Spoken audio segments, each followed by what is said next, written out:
Thank you for joining us on the newsroom. I am Abisola Adebayo.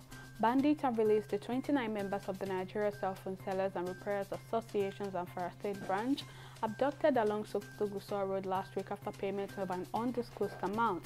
55 members of the association were abducted along Sokoto Gusau Road last week while returning to Gusau after a wedding ceremony in Tambuwa town of Sokoto State, but 26 of them managed to escape.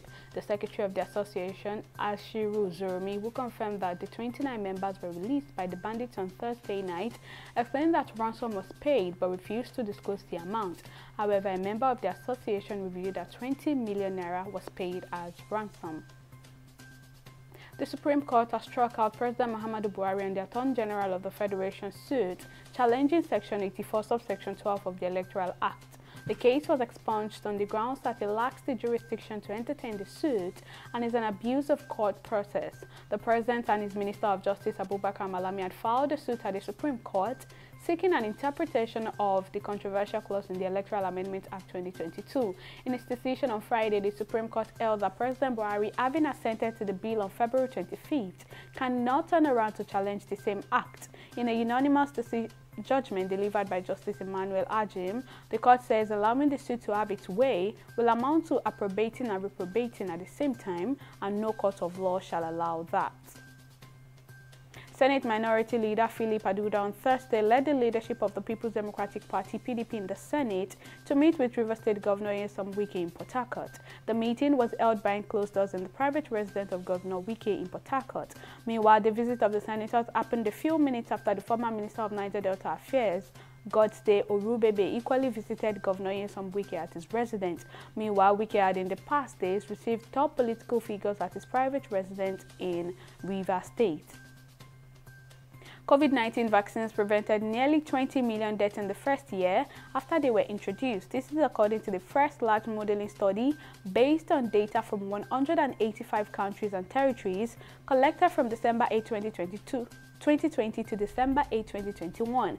According to the study, about 19.8 million deaths were prevented out of a potential 31.4 million deaths that would have occurred if no vaccines were available. The study, which was published in the Lancet Infectious Diseases, is the first attempt to estimate the number of deaths prevented directly and indirectly as a result of the coronavirus vaccinations.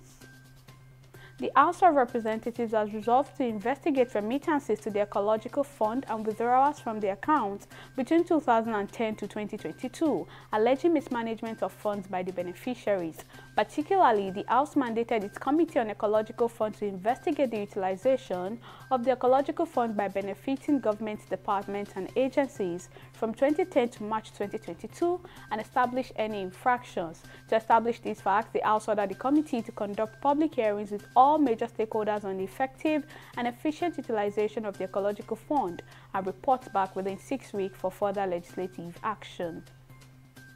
On the foreign scene, a Russian military cargo plane has crashed in the city of Ryazan, southeast of Moscow on Friday, killing at least 4 people and injuring 5 others. The Defense Ministry explained that the aircraft was on training flight without cargo when the crew decided to land due to an engine malfunction. The plane had crashed into a field close to residential buildings near a highway, causing a fire. According to the ministry, the injured crew members have since been taken to the hospital. Heading into the rematch with Alexander Usyk, 2-time heavyweight champion Anthony Joshua is set to earn 100 million euros from the fight, a fee similar to his multi-million DAZN contract.